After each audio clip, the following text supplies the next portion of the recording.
dibanggakan dan tetap semangat. Bagaimana kabar kalian anak-anak hari ini?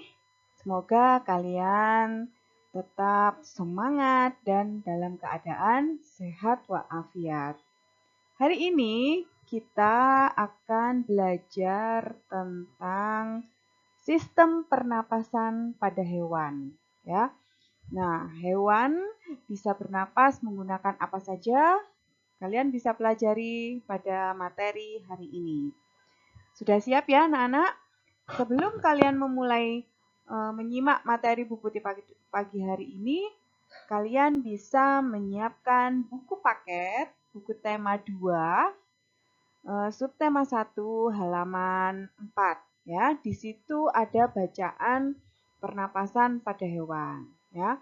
Setelah kalian siapkan buku kalian bisa menyimak video pembelajaran dari Bu Putih.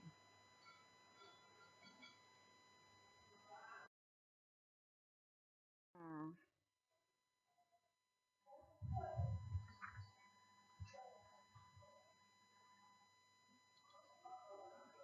oke anak-anak, sudah kenal ya dengan saya, yaitu Bu Putih Maharini. Saya mengajar di kelas 5A SDN Pandanwangi. Di sini ada kata-kata untuk supaya kalian semangat, yaitu pendidikan adalah senjata paling ampuh untuk mengubah dunia.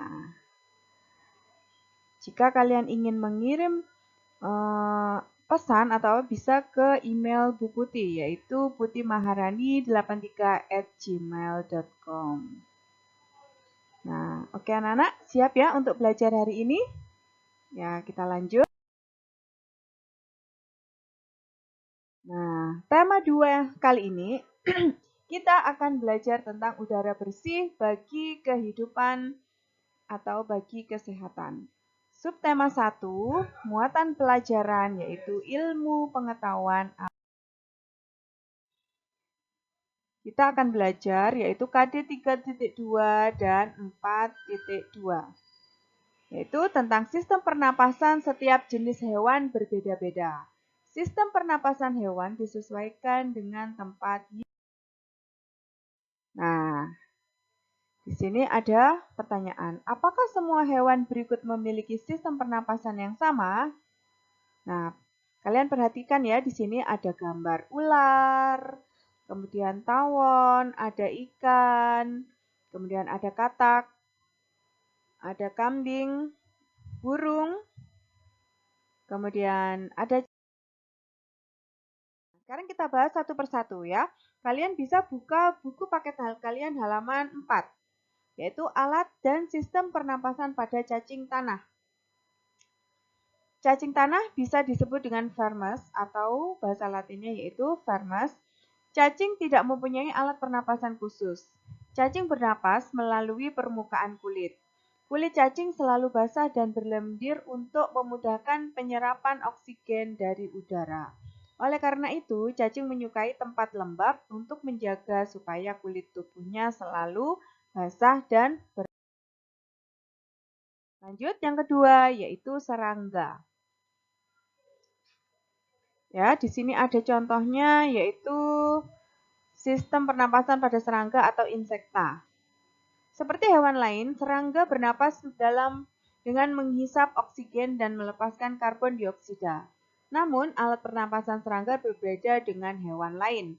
Alat pernapasan serangga yaitu berupa trakea, yaitu sistem tabung yang memiliki banyak percabangan di dalam tubuh. Percabangan trakea disebut trakeola. Trakea mengedarkan oksigen langsung ke semua sel tubuh dan organ serta menyerap karbon dioksida dari semua sel tubuh untuk dibuang. Kemudian ikan. Alat pernapasan pada ikan.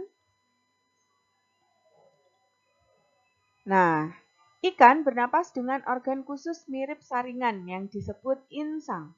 Insang berbentuk lembaran tipis berwarna merah muda dan selalu lembut. Kemudian yang selanjutnya hewan amfibi atau katak. Katak termasuk hewan amfibi, yaitu hewan yang hidup atau yang bisa hidup di darat dan di air. Saat masih berupa kecebong, katak hidup di dalam air dan bernapas menggunakan insang. Insang kecebong terletak di luar tubuhnya dan terdiri atas lembaran-lembaran kulit halus mengandung kapiler darah. Katak dewasa bernapas menggunakan paru-paru dan permukaan kulit. Di dalam paru-paru terdapat gelembung udara yang sangat kecil, berselaput dan penuh dengan kapiler darah. Di dalam gelembung udara oksigen diserap dan karbon dioksida dikeluarkan. Selain bernapas dengan paru-paru, katak juga bernapas melalui kulit. Ya. Selanjutnya yaitu reptil. Reptil adalah hewan melata. Ya, di sini ada contohnya ular, ada kadal, ada kura-kura. Nah, kalau reptil itu bernapas menggunakan paru-paru. Udara masuk melalui hidung, lalu ke batang tenggorokan, lalu ke paru-paru. Paru-paru reptil terletak di dalam rongga dada dan dilindungi oleh tulang.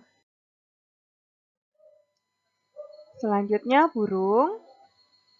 Burung bernapas dengan sepasang paru-paru.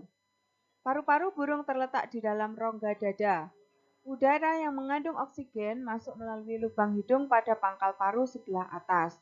Selanjutnya, udara masuk ke pembuluh udara yang disebut trakea. Dari trakea, udara sebagian masuk ke paru-paru dan sebagian lagi masuk ke kantong udara. Selanjutnya, hewan mamalia. Di sini ada contoh kambing dan ikan hiu, ya. Atau di sini ikan lumba-lumba. Ada dua jenis mamalia, yaitu mamalia darat dan mamalia air.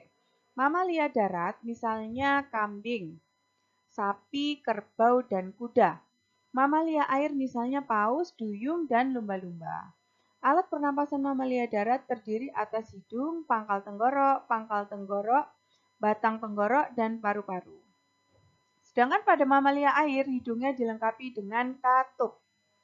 Jadi saat mamalia tersebut menyelam, katup akan menutup. Sebaliknya, saat mamalia tersebut muncul ke permukaan air, katup akan terbuka. Saat itulah mamalia air tersebut akan menghirup oksigen serta mengeluarkan karbon dioksida.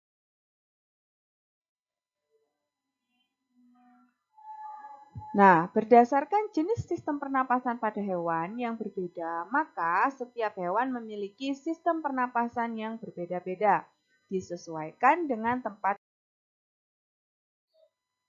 Untuk yang bernapas dengan paru-paru, sebagian besar hidup di darat, ya.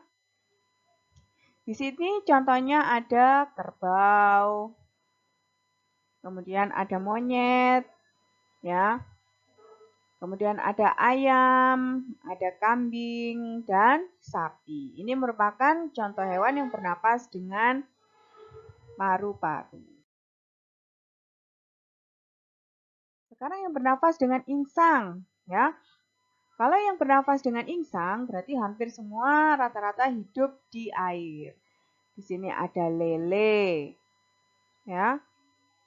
Contohnya lele, ada nila, ikan bawal, dan ikan salmon. Ini merupakan contoh hewan yang bernapas dengan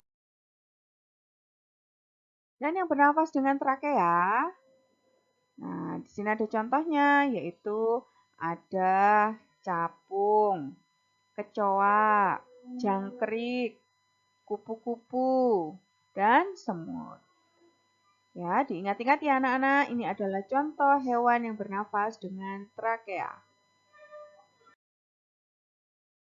Sekarang yang bernafas menggunakan kulit atau dengan kulit. Di sini ada cacing dan lintah.